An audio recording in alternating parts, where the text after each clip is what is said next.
Hi, today we're looking at section 6-6, solving systems of linear inequalities. So again, take something to write notes on, pause the video at any time or go back, look over any sections you're not sure about, and complete the check it out questions. We have one learning target today. I can graph and solve systems of linear inequalities in two variables, meaning we're going to have two inequalities to graph, and where the regions overlap will be our solution. So a system of linear inequalities is a set of two or more linear inequalities containing two or more variables. We usually deal with x and y's.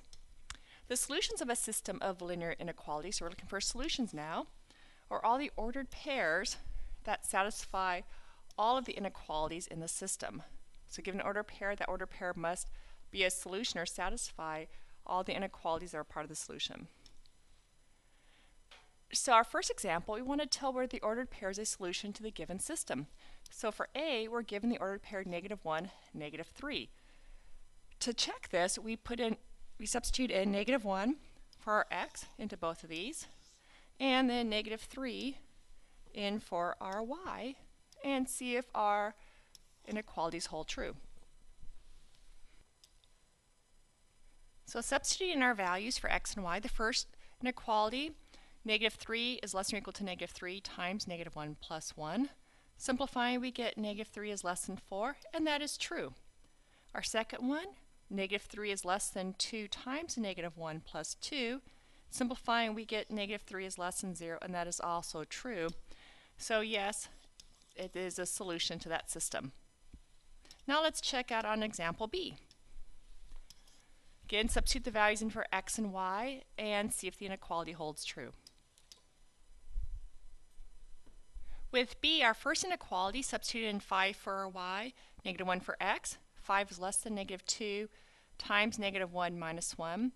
Simplifying, we get 5 is less than -1. That's false. So this ordered pair does not satisfy our first inequality. We can stop right there and say, no, the ordered pair is not a solution, because it doesn't satisfy the first one. It does the second one, but not the first, and it must satisfy both inequalities in order to be true.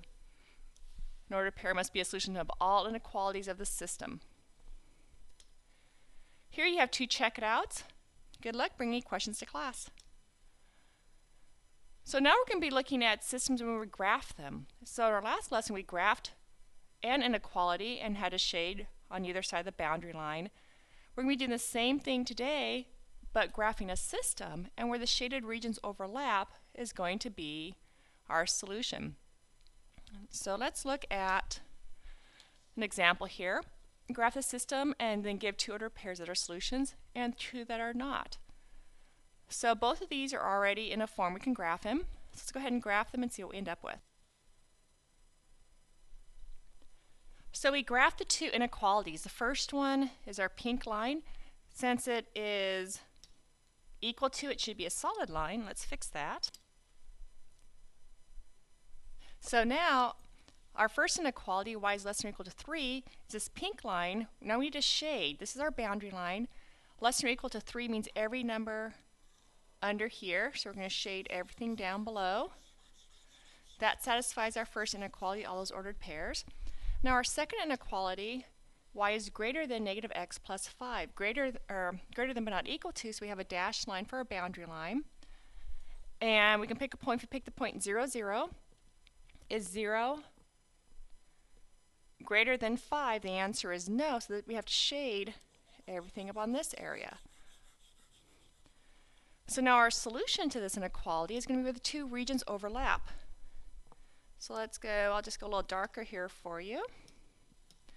It's going to be this region below the pink line and above the purple one. It's going to be in there, and if you extend the graph out, it'd be everywhere. So it's just a double shaded area. On your homework, shade lightly, and then when they overlap, shade that area in darker. Now here's another example we want to solve. Okay, I had to go back to the last example.